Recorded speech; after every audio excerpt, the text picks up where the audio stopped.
The following is a production of DallasCowboys.com and the Dallas Cowboys Football Club. How about them Cowboys? Yeah! Go Cowboys! This is Cowboys Storyline with Nick Eatman.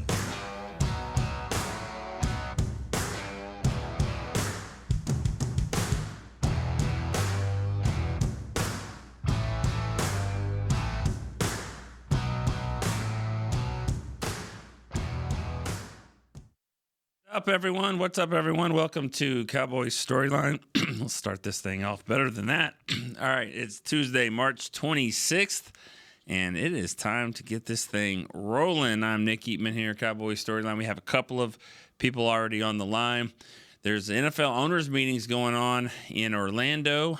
Nick Harris is covering that for us. He's been there getting headlines from Mike McCarthy talked this morning. Jerry Jones, I think, talked just a few minutes ago. So a lot of different topics going on. Rule changes, which we'll talk about some of that. I'm sure you guys will have some thoughts on some of the new things. The kickoffs is the big one that they changed. That's going to look really different right off the bat next year. First game of the season is going to look different with just the way. And if you haven't seen the XFL games, that's basically where they adopted it from. I mean, the kicker just sitting out there by himself. You know, he's basically like 40 or 25 yards away from everyone, and everyone else is on this side of the field. He's just going to kick it off. So it's going to look different, but I don't know how different it'll really be once the ball's caught. But, yeah, it might look different to start. It definitely will. But that's one of the changes. We can talk more about that. 888-855-2297 is the number to call. You can text us here at, I got it here, 817-290-3298. All right, let's go to the line. Let's start this thing with Daniel in Longview, Texas. Hey, brother. How you doing? How are you doing? Not too bad. Starting the week off. Weather's good out here. It's finally not raining, so we're happy about that. Right. Just got a couple of quick things for you so I don't tie up the line. Just a little bit before the show started, one of the guys from NFL Network, Ian Rappaport, reported there's basically a mutual agreement as far as Dak's contract, and Jerry's pretty much saying they're just going to kind of let it ride, and it doesn't appear that there's any deal imminent. Now, I know I talked to you last Tuesday. You said you don't see, why they wouldn't get a deal done. I didn't know your thoughts on if that changed anything as far as you're concerned. The other question I had, and I'll hang up and listen,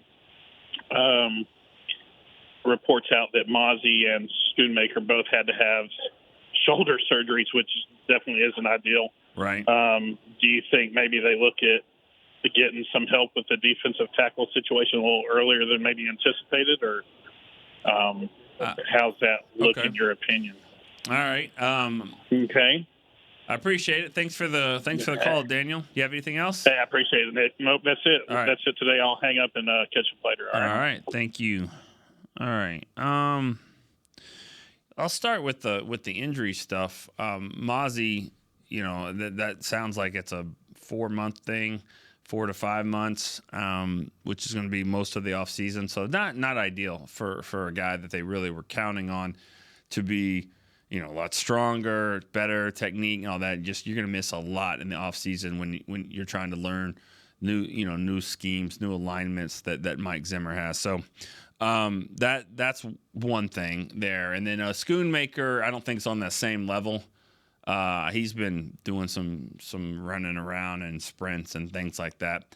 I don't think he will miss that much time. I think he might miss some of the offseason OTAs and stuff just to kind of be cautious, but I don't foresee that being a big deal for Schoonmaker. So, and then as for the Dak stuff, I think that, this deal is going to get done. I didn't see, not being down there exactly what is being reported, but I think that I've never had any doubt that they're going to sign Dak to a deal, or and probably one that makes the most sense. I mean, Jerry said it just 2 days ago that he thinks his contract will affect the cap for 5 years to come. I mean, that's probably looking like a 5-year deal. I mean, I don't think anyone expects anything different than that. So that I don't know exactly what the report was, but I, sometimes it's just, word salad, if you will, just all the different kinds of things that have been thrown in there to make it look different, but it's really kind of saying the same thing. I think Dak's going to be the quarterback here, and everyone knows that. All right, Brian in Kansas City is next. Good afternoon, sir. How you doing? I'm doing all right, man. I was just telling Beamer, we're having spring break this week, and it does not feel like spring. It was 25 when I woke up. Wow, different call than what we just had. So we got weather. Yeah, no kid. Weather reports. Sorry all about over the that. world. I didn't mean to give you the Mickey Spagnola weather report, but all right. we'll move on. Yeah. So, I can understand with the new rule changes. I don't watch the other leagues, so I don't know what those kickoffs look like. I'm excited to see the preseason and kind of get an understanding of it. But with the hip drop, you always want to see something better for player safety. I do understand defensive players coming out and saying, how do we tackle people nowadays? Right. It's getting harder and harder, and now the window for where you can hit somebody is pretty small. Yeah. And I understand that. We'll have to see how it plays out, how often it's called. I'm sure Tony Pollard's a fan, right? Well, he is now. Yeah. It didn't go back and change the game that they lost. So. Right in the playoffs. So, I haven't called in a couple of weeks, so I got two things for you that other people have talked about. I do always watch at night when I can't call in.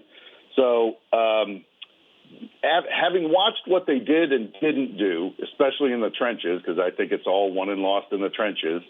They didn't replace the one tech. They didn't replace the two offensive linemen that they lost.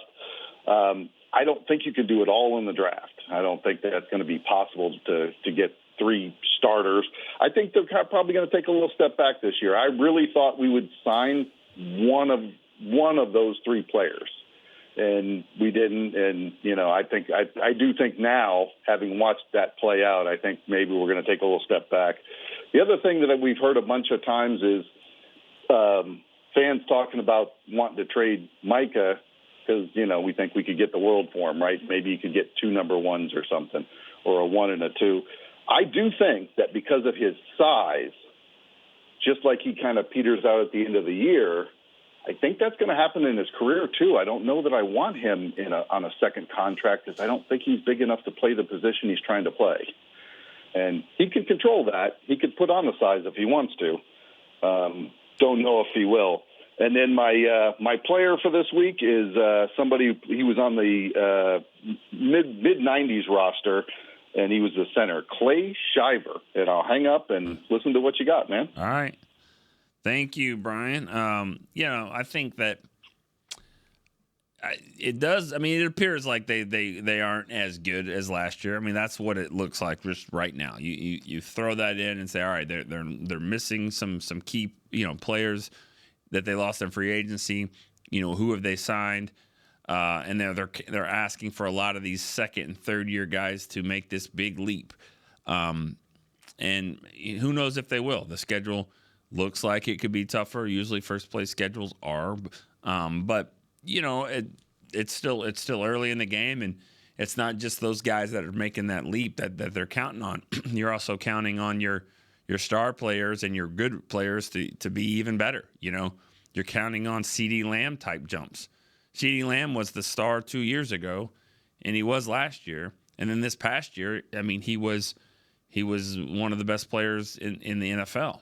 So it's not just the unproven guys that are going to make big leaps. It's your star players as well. Your Pro Bowl guys that maybe are going to be all pro. What if Jake Ferguson takes a leap? I mean, what does that look like? I mean, is he going to be an all pro? I mean, I'm just saying. You're hoping that a lot of these guys keep going forward, but it is tough to ask and to think that it's all just going to work out, and you're gonna this team didn't draft any starters last year, but now they're going to draft 3 or 4, and they're not picking any differently too. I mean, they actually have less picks, so it's got to be a good draft, and they've got to turn the last couple drafts into good drafts. I don't want to talk about trading Micah and all that kind of stuff. I mean, he's here right now, he's the guy, and I would imagine he's going to get a big deal too. So that kind of seems irrelevant to talk about. And Clay Shiver, I wasn't here when they drafted him. I think it was in '97 from Florida State, I believe. So he played a little bit right after Stepnoski. He was actually the starter before and after Stepnoski, because they let Stepnoski go. And I take that back. Ray Donaldson came in, then Shiver.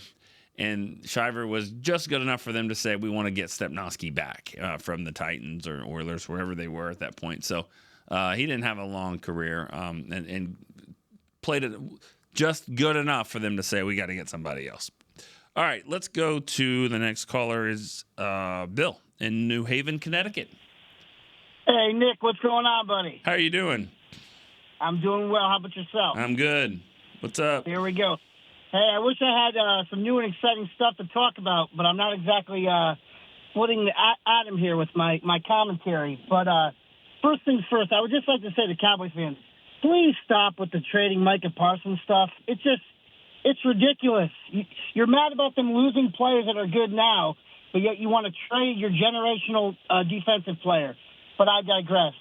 But as I think back about the offseason, Nick, I think about something you said a couple of years ago, and you might not even remember saying it, but it was on one of the other shows, and you said, no, don't worry.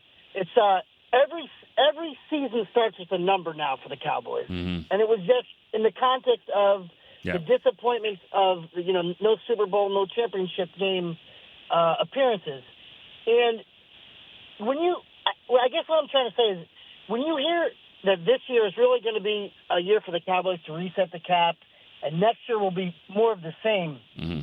It's kind of hard to hear that when you would think there's a burning hunger for this team to end that streak. And I'm not saying the front office doesn't want to win. I think that's ridiculous. I do think they want to win. But I think that the reliance on basically what the last caller said before me, I'm hoping that unproven players develop and make a leap, and hoping that your draft picks hit. It's really frustrating that they finally have a team that is a playoff. They're in the playoffs every year. They're in a good spot, and there may not be a leap, but they're not that far off. And we're just almost like we're going 2 steps forward, 1 step back. You got a quarterback who's going to be 31 years old in July. He's coming back, in my opinion, and he should, in my opinion. So for the next 2 years, you're going to try to get the cap situation right with him when we know he's not, and this isn't a knock on him. He's not a guy like Mahomes who you put on your team and you're instantly a Super Bowl contender. And there's 2 guys in the league that are like that? So he needs help. And I'm not saying he doesn't have help. Let me make that clear. But he needs as much as he can get.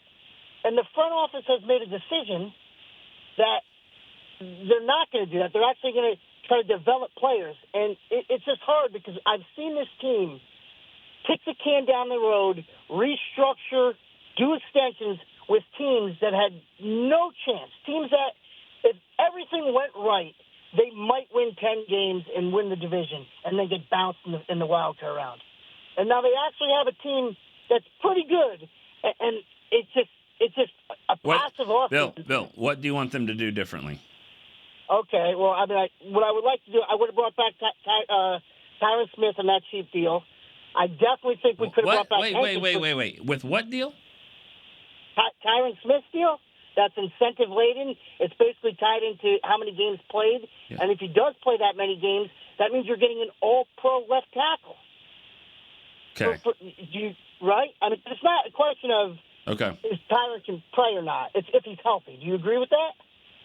Well, not anymore. No, it's do they want to pay $20 million for their left tackle, or do they want to pay one? But Nick, it's not. It might not even be $20 million. It could be $20 million. If it's not, then who are you paying, and who are you playing? But if you would rather have 13 games of Tyron Smith. Yeah, no, I would have. But I'm saying to do that, it would have been. It's about $23 million per year for 1 year. 23. Don't say 20. That's what the Jets got. He wanted 23 from the Cowboys. He didn't do a hometown discount. He wanted more from the Cowboys. He felt like over the years he's been paid less, so he did more. Right. Okay. Okay.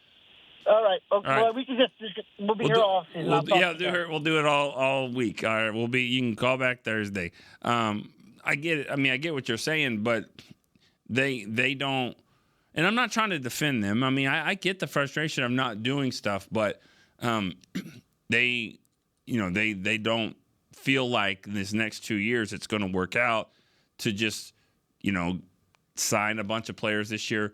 The money is real next year. I mean, next year, we're looking at $70-something million in just dead money. And so that's going to be tough.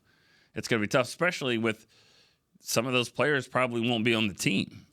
Zach Martin and Tank, and unless they do something creative and re-sign them, but and which they could do for Zach. But actually, let's go back to somebody had called just now, or one of the calls that was talking about Ian Rappaport's report on Dak, and actually the report is that they don't think Dak's going to get a long-term deal. They're going to just play this out. That's what the report is, that they've pretty much agreed that they're not going to do a deal. It's been a mutual understanding, as it pops up on the screen here. Thank you. That there'll be no offers from Dallas despite him being on the contract year. We are where we are, locked in and loaded for this year. No indication that a deal is coming. That was a report just now from the NFL Network. No indication of a deal. I mean, which can change in an hour or less than that. So, cool. I mean, as it stands right now, doesn't seem to be that way, but that can change if that's what the Cowboys decide to do. All right. I still think Dak's going to be the quarterback here. I mean, that's what I really believe. I think he'll be the quarterback here for a few years. So we'll see how it all plays out. All right, let's go to Rob in Vegas. Hey, Nick. What's up? It's a weird off season. I mean, it's like Jerry is saying to himself, that's it. I'm taking the allowance away. You guys are on your own. I mean, I don't see what he's doing. I don't think he's bringing Dak. I mean, Dak is going to play out. I don't think there'll be a new contract. If it is, he's dumb. He should have did it before free agency. It's like he's going to use Dak as, well, he just wasn't good enough to carry this team. But we already know that. Dak isn't good enough to carry the team. He's a very good quarterback. I throw him anywhere between 6 and 10 ranking. But there's only one quarterback in the league that's proven he's good enough, and that's Mahomes. So by him doing that, you already got him, fail. He's going to fail. Second of all, I think he's going to use it as the money thing. Well, he wasn't good enough to carry the team, and he wants $60 million. And I agree with it. I said, if his contract is 52, 53, I do it. Lamar Jackson just got that. And let's be honest, they're both kind of the same player in the playoffs. Well, I mean, they all are. They all are, Rob. I mean, you just said it yourself, but there's only one. I know, and that's why we said if he wants 60, I let him walk, absolutely. But it just doesn't make sense. Jerry says one thing, Dak's going to be here for years to come. I see him winning a Super Bowl.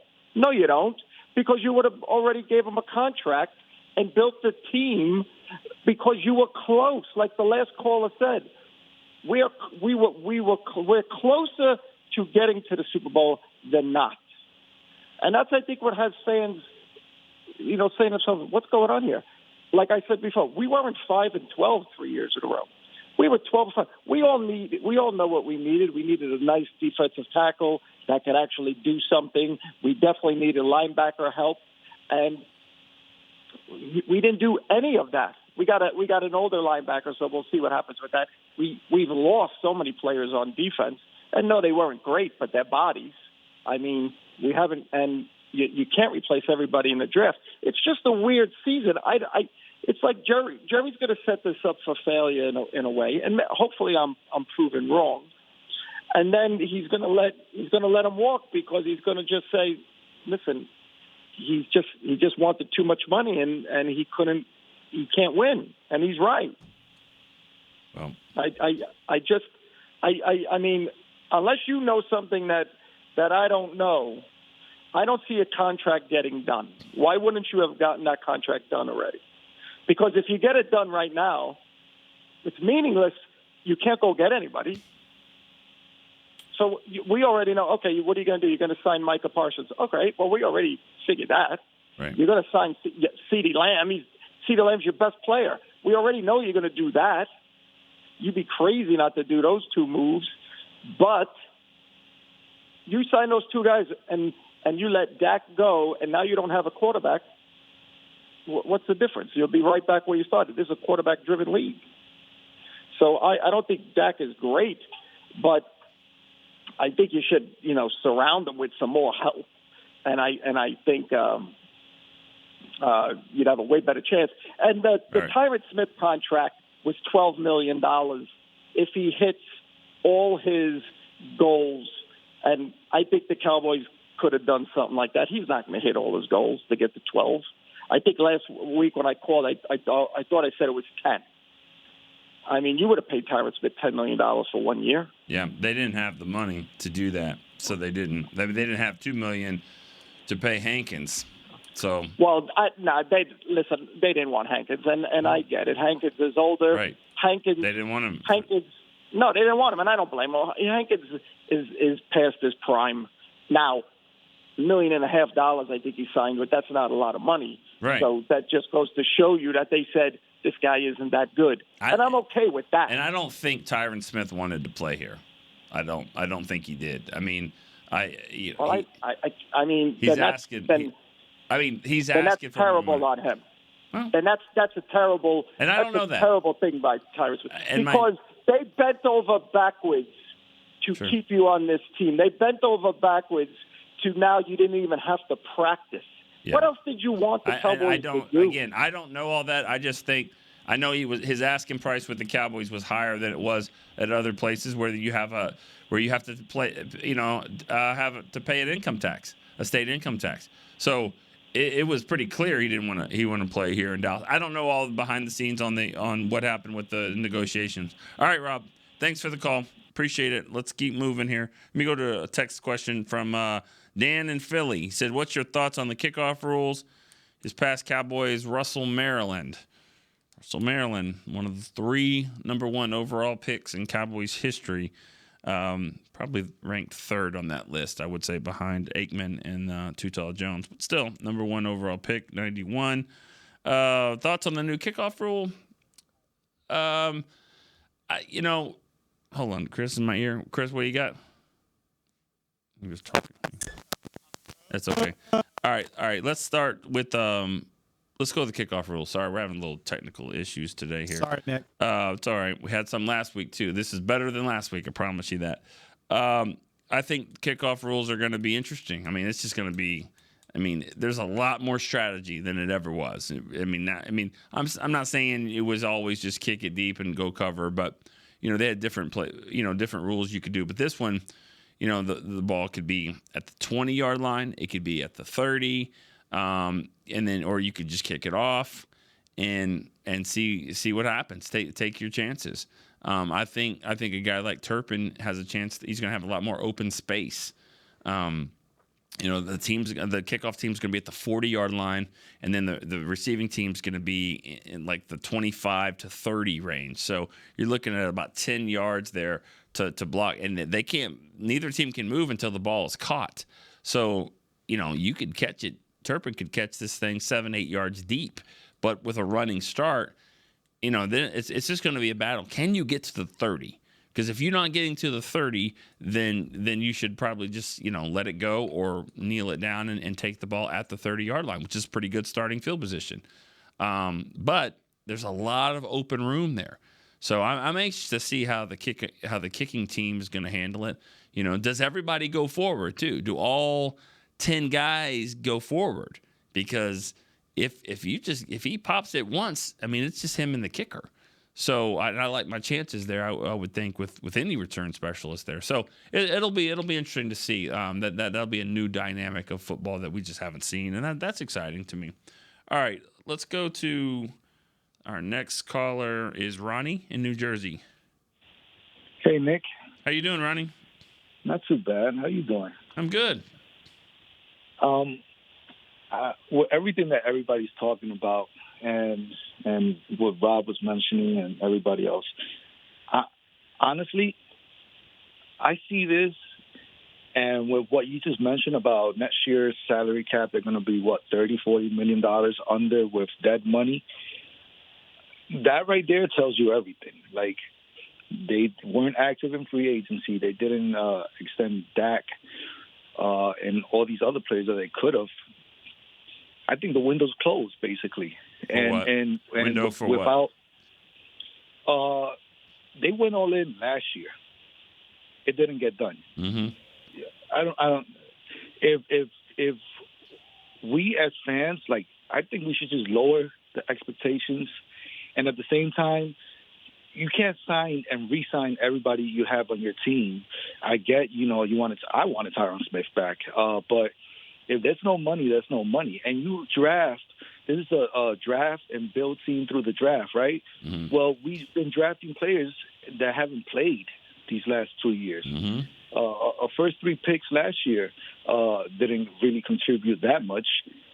You got to give these guys a chance. You got to give the guys from the year before a chance to see what they got for Holko and all these guys that they drafted.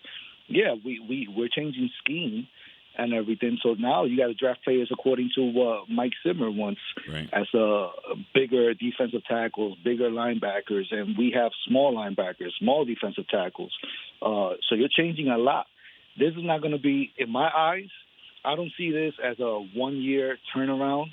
I see this in a 2-year turnaround, because next year the salary cap is, if we're strapped right now and we couldn't sign guys that we wanted this year, I don't see us signing guys next year. And I see there's these next 2 drafts for the future. Whether they want to say, no, we're all in this year, I don't believe that. They didn't say that. They're not. Yeah. Thanks for the call, Ronnie. And they didn't say that. We've established that. They didn't say that we're all in this year. That they're saying that we've basically been all in, and this is the all-in approach, and signing these guys, that they're going to have to re-sign is their version of all in if we're going to keep going down that road. But that's not, that's really not the way it should be interpreted, is how you guys think, and that's just not the way it is. This isn't a poker game where they're actually pushing all the chips into the table. They feel like they've already kind of been there. Now they got to deal with it. So, yeah, like you said, it's going to be an uphill battle. It's not impossible, because this team has drafted well, and the guys that they not only have they drafted well, they've developed them, and so that's what has to happen here. Is that there's probably 15 guys that are younger that need to take that leap, but there's about 5 that just have to. I mean, like Jalen Tolbert, like this has to be the year. I mean, Jalen Tolbert, he has to be Michael Gallup, 3rd round pick. It's time to do something. Sam Williams, this is a huge opportunity for him with Dorrance Armstrong gone and Dante Fowler gone. I mean, they drafted him in the 2nd round to be a difference maker, and he's got to do that. He's got to be able to be accountable and somebody that they can depend on, and on the field and off, and especially on the field, where he's had some penalties. But if he can be a dynamic pass rusher and a difference maker opposite of Micah, then you could have something really special there. But he's got to show that he can do that, and the list goes on and on with those guys like that. But it's going to take players like that and jumps like that. They need some. They need a lot more Deron Bland picks and Jake Ferguson picks than anybody else. So the Nashawn Wrights and Golston and Kelvin Joseph and guys like that just haven't panned out really right now. All right. I answered this question earlier on the kickoff rules. Gavin from Oklahoma sent a text This is his first time to text. He says, "Love the show. Thank you for letting the fans see how other fans are feeling, what they're thinking every week." And that's really the big part of this. I mean, that's kind of what the show is all about. Because I know it happens all the time. You're like, I think this way. Does anyone else? How many sentences start that way? Does anyone else think like this? And that's kind of what this show is designed to do.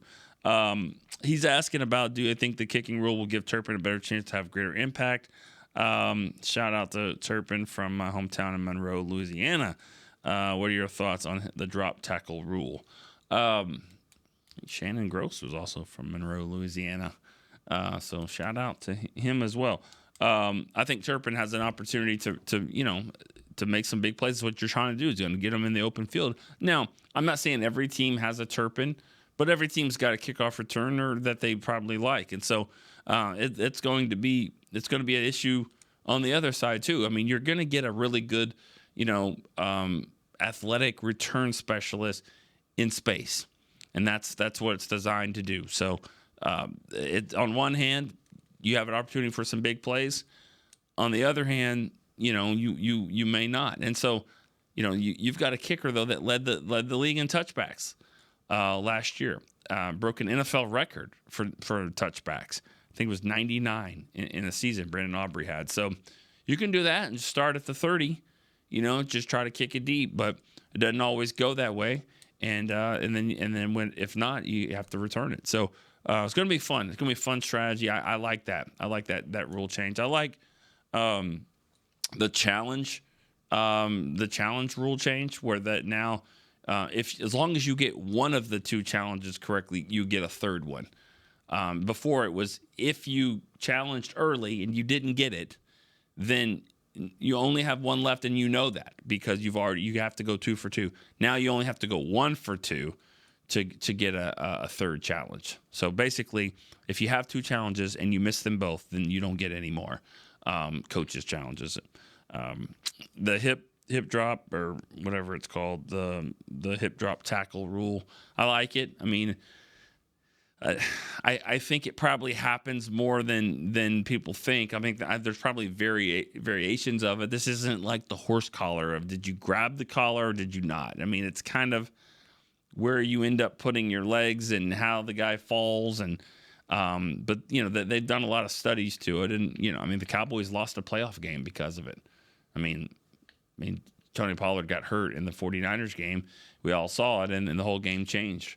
So that was big, and that happened. So there's a lot of times that it seems like the Cowboys have lost playoff games, and they end up making rule changes, like Daz catching the ball, and like Romo dropping the block of ice that came out to him in the snap in Seattle, which they changed the rules on that. Where now the other team's ball boys can't just throw out kicking balls anymore. They actually have an NFL official that has the kicking balls himself. It's not just somebody from Seattle just taking out the sixth ball in the bag and throwing it out there.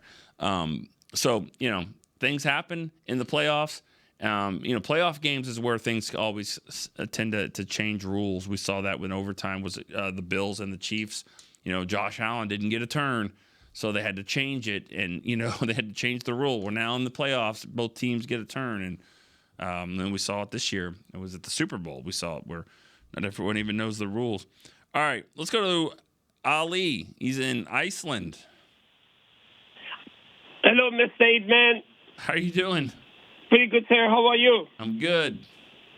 I tried to call last show, but I'm here covering up the volcano. It's hot, and we work shifts, so you got to pay attention. Plus, the cell coverage is bad. I got a comment and a question. I got an awesome trivia for you. Okay. Okay. The last time I called, I think I couldn't explain what I meant. I know Cowboys draft well, especially lower draft picks and free agent. My question, try to explain, was the sanity of this salary cap. It's mind-boggling. And Cowboys always been threat center. The has set a lot of trend in the NFL. Whoever is going to figure out this salary cap sanity, they're going to have the very success, because this year is just going up and down with every team. The question I have for you is, can I contribute for the T-shirt agenda for the StoryLine Cowboys Nation? I really thought I thought you were going to have like a serious question here, and maybe that is serious. It is serious, but I was anticipating something else. Yeah, because Nick, honestly, I still haven't got over the Green Bay. I forget about it. Then it just burned. It was such a great opportunity. I know if I'm hurt, I know a lot of Cowboys out there, they're feeling the hurt as well, because it's just like it's been so long. And I feel like we are like a New York Yankee, LA Laker. We are so good, but we don't win anything, Mm-hmm. So, but here's my trivia for you. Sitting inside of the volcano, just watching the paint dry. So I designed it myself, I swear to God. So you can ask Chris for help if you wish to. So here we go. Okay. How many ex-Cowboys players being drafted by Dallas Cowboys or signed as an undrafted free agent left the Cowboys and won the Super Bowl with another team, excluding DeMarcus Ware? Why are we excluding him? Because that is the obvious one, So somebody the Cowboys drafted or they brought in as undrafted, right. So they were on the team, then they left, and they came back, and then they won a Super Bowl. They won the Super Bowl with the other team. This is easy. Are you asking how many? Yeah. Or just name me three. I got one. Okay. Well, all right. That's a good one. Appreciate that. We have to do this right now. Can we go through the rest of the show? You can do it. But by the way, I usually call once or twice a month. I don't want to hog the phone, give you opportunity. All the new phone calls are coming. Right. So I just try to mind my manners. Plus, nobody want to hear from me every week, Right. But I'll hang up and listen. Well, be safe out there covering the volcano in Iceland. Awesome. All right, let's go to Josh in Chicago. Josh. Hey, Nick. How you doing? Good. How are you? Sorry about that. I couldn't hear you at first. You're good. How's it going? Hey, so not too bad here. Like most fans, I understand Jerry didn't, exactly come out and say all in. But the thing I've been thinking about with the whole comment isn't so much free agency. I think we all know their approach. It's the in-season trades that kind of bugged me personally. Looking back at 2022, I kind of wonder why they didn't pull the trigger on Brandon Cooks until the offseason of last year, right, when we needed offensive weapons. And I think if we're looking for all in as fans, maybe we shouldn't be upset about free agency, but maybe be more looking to what they actually do in the season. If they need a piece like a linebacker, or they need a defensive tackle, or they need a running back this season, do we actually pull the trigger on giving up some of the future then when we know what the team actually is? Right. Especially now that I think they're moving. One of the rules, or one of the changes coming out is they're moving the date for the trade deadline now, I think, as well. Yeah. So it might be more interesting to see where the team's at in Week 9, I think is what they said they're going to change it to, and see if there's a trade piece that we should give up for and maybe go all in at that point. Yeah. I mean, I like that. I do like that the trade deadline getting pushed back. I don't really understand why they didn't in the first place. I think it's only like 55% of the season is being played, and that was a very low. They were playing at like 40% of the season before they moved it, before they closed the trade deadline. So it makes more sense to me. I like that one. And then the only question I have for you, and I'm not sure if this was how it was last season, but I noticed that Hunter Lipke was on the on the depth chart in the roster, it actually lists him as a running back now. So I don't know if they plan on maybe using him more as a running back than a fullback this year, or if they've completely changed it and said, hey, the mindset is you're a running back now. But I noticed that was a change. I was wondering if you may have heard anything about that. And I'll take the. Yeah, I don't know if there's a change so much on that. I mean, I think he's going to play some running back. I think that, but the idea is to keep him kind of in a hybrid fullback, H-back type role. I don't think he's necessarily going to be like a running back, but they feel like that they can get him the football as long as he hangs on to it. I mean, that was he fumbled in Miami, and I don't think he got another carry the rest of the season. So he's got to prove to them that he can do that for sure. Well, good talking to you. Thanks for taking my call. I'm coming Josh. for that all storyline team this year. All right, going for it. I love it. And thanks for the call. Let's go back. And Ollie had said that about because he was asking to pay for the shirts. I think we have the money for that. I mean, I know Jerry. The salary cap. They're under the cap. But we might have a few bucks where we can do that. We'll see. We got kind of a strict cap specialist in our department too. We'll see. That's the goal. Get some T-shirts for the all storyline team members. There was a few of them. I mean, there was definitely a few that made it. I think it did 24, maybe 32. I think it did 32 if you count some honorable mentions. Then we had a few more, so almost up to 50. But that's okay. All right, good stuff. Let's go. The trivia question that Ali asked was which players were drafted by the Cowboys, either drafted or signed in free agency, and then went on to win a Super Bowl. And he's taking DeMarcus Ware out because that was too easy. So he said there were 3. I mean, I've got 4. Chris, you said there was an easy one? You might be on the phone. No, there is an easy one. Who? Everson Walls. Everson Walls. Oh, okay. Everson Walls. Didn't Everson Walls draft by free agent by the Cowboys? Right. I mean, went on and won Giants. a Super Bowl with the Giants, right? Yeah. I mean, Damian Wilson. Right. I've got Charvarius Ward, Ken Norton Jr., Anthony Hitchens, Damian Wilson. I got him. Yeah. So I don't know if there's just 3. I think he just said just name 3. So got more than 3. Yeah. There's definitely he just said name 3. So those are 3. I mean, the Chiefs are doing that for us. Collecting them. Yeah, but Ken Norton Jr. did it in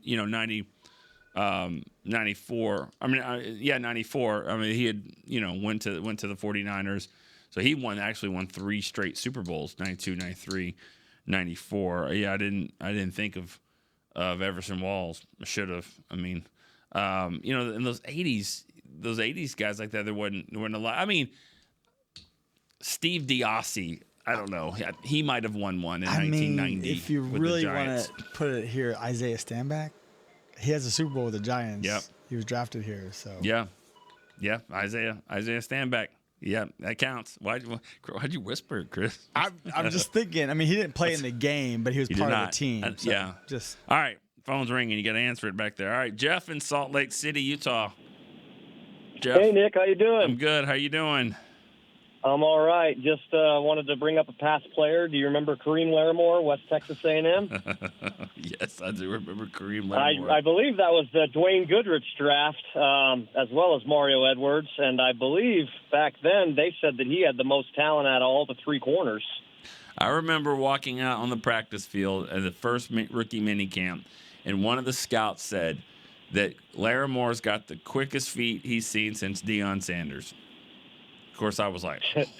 You got to remember, I went to college at Midwestern State University. It's a Division II school here in Texas, and one of the rival schools is West Texas A&M.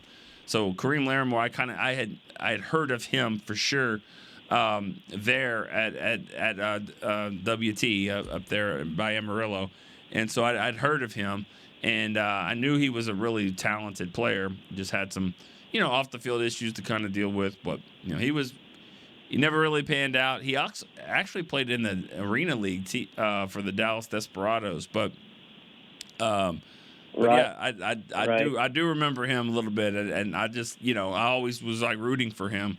I always thought he was going to be a good player. He just didn't pan out, didn't work out. I love the skill guys, so I brought up another corner just like Derek Ross last week. Yeah. So got a thing for the skill guys. But Yeah. I wanted to ask you a question. I told Chris I hadn't been listening today, so sorry if I repeat anything. But just finding out today about the surgeries for Mozzie and Schoonmaker, and my question is more based towards Mozzie Smith. With Hankins signing with Seattle, probably going to be a big year for Mozzie, probably our nose tackle. I believe Zim says they're going to try to put weight on him, put the weight back on him to be a nose tackle. With the shoulder surgery and not being able to go through the off-season workout routine and probably lifting like that, you think it's obviously injury is a setback, but we're going to need him this year. What are your thoughts on that? You think it's going to be pretty difficult for him to gain that weight back and get that strength back that he was known for at Michigan? Because we're really going to need him to stop the run this year. So just wanted your thoughts on that. Yeah, a little disappointing to hear about that, especially of a guy that needs to have a great offseason. What if you're losing weight, gaining weight, whatever it is, just get to the weight you need to be at. Strength is strength. You're going to be strong. He's very, very strong already. But it's unfortunate that you're dealing with that, and he's going to be out a lot of the offseason. That was the issue I thought was Schoonmaker last year. He missed some time in the offseason and then just didn't really get into the flow. So I don't think he's going to be in that same level, but I do Schoonmaker, I think he's much further along, different surgery. But yeah, kind of a setback there, especially when you consider you've lost Gallimore, you've lost Hankins, and so I don't know if they're going to draft a defensive tackle right off the bat, but they're definitely thin at that spot. Right. And I know, strictly him and Osa right now. So I hope that the pressure isn't too big for him, especially now with the loss of D tackles and stuff like that, and having to go through the off-season workout or not being able to go through the off-season routine like I'm sure he was hoping to. So I hope he succeeds. Being an Ohio State fan, the rivalry they have with Michigan, he was a really good player in college. So I hope he is able to figure it out and succeed this year. Nice. So just wanted to talk to you about that, Nick. Right. So thanks again for taking my call, and I'm going for that all StoryLine team this year. You definitely are. I think you've called 3 or 4 times in a row. Appreciate it. Thank you so much, Jeff. Yep. Jeff in Salt Lake City. Utah's numbers are getting up there as well. All right, let's go to Danny in Kentucky. First-time caller. Danny. Yeah, first-time caller. How's it going today? Here we go. Here we go. Now it's official. Love it. How you doing? Love it. Doing pretty good. I just wanted to call. I listen to your show all the time. I love all the shows. Listen to all the shows. Love Brian Broaddus a lot. Listen to him on 105 The Fan too. But I had a question that I know a lot of the fans have called in and talked about. But if you had an option to trade Dak Prescott, and Micah Parsons, and get in the first 3 picks this year, and the most picks you can get from Micah. And obviously, Dak has a no-trade clause, but I do know that there are pressures and things you can do to try to, even if you have to pay some of his salary, like some other teams have done, to trade him, draft 1, 2, or 3 the quarterback this year. 1, 2, or 3. I think all 3 of those guys are pretty strong. And load up on free agents. Now you have $80 million of salary cap money to go out there and try to win this year. What are your thoughts on that? Well, that seems pretty fairy tale like, but I'll be honest. If I traded Dak and I had one of the top 3 picks, I don't think I'm taking a quarterback.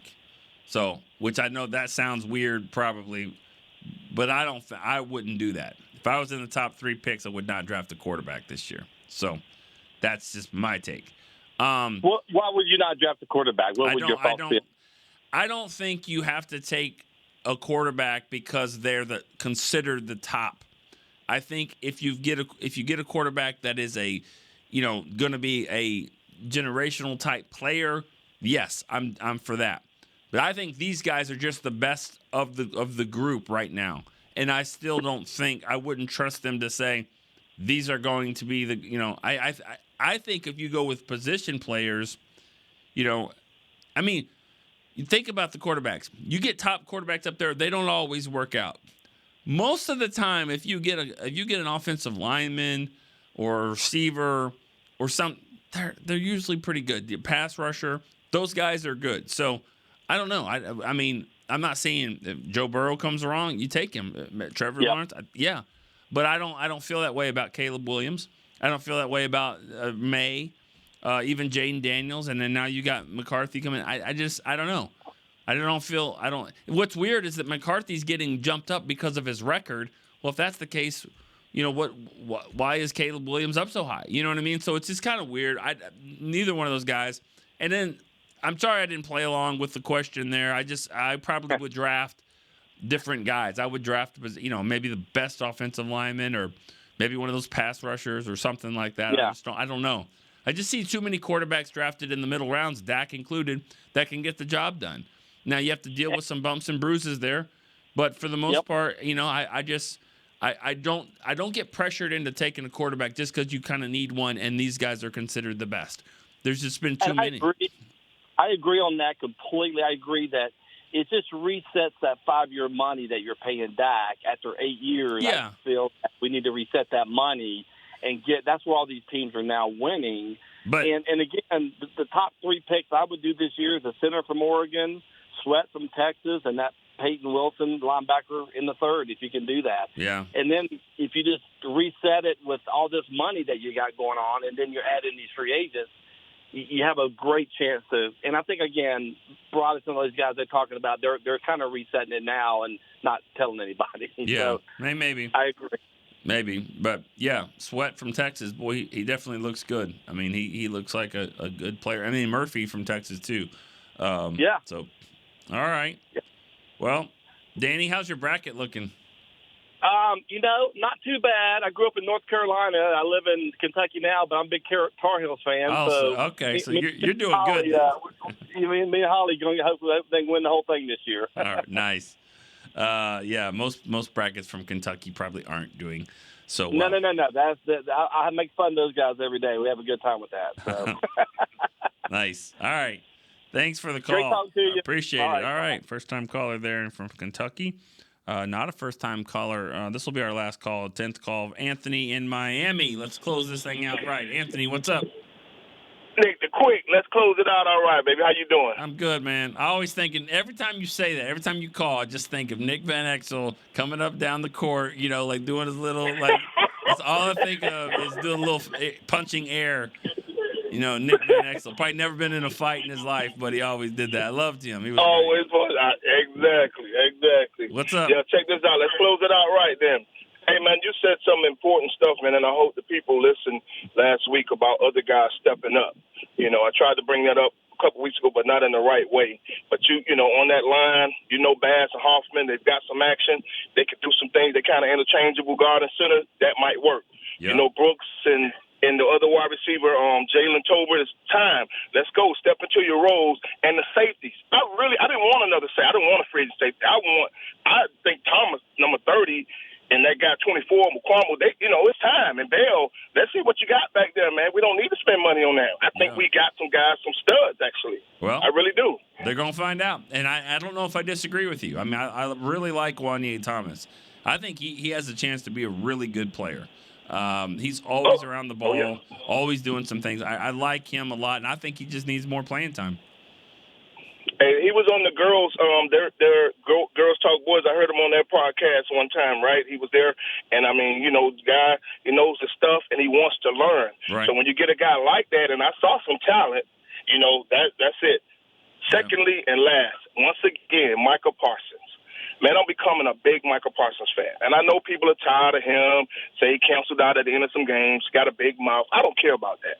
The man, what I'm saying, is an anomaly. Trust me, I watched some more footage on him. I don't do no all 22s. I just watched some games we played.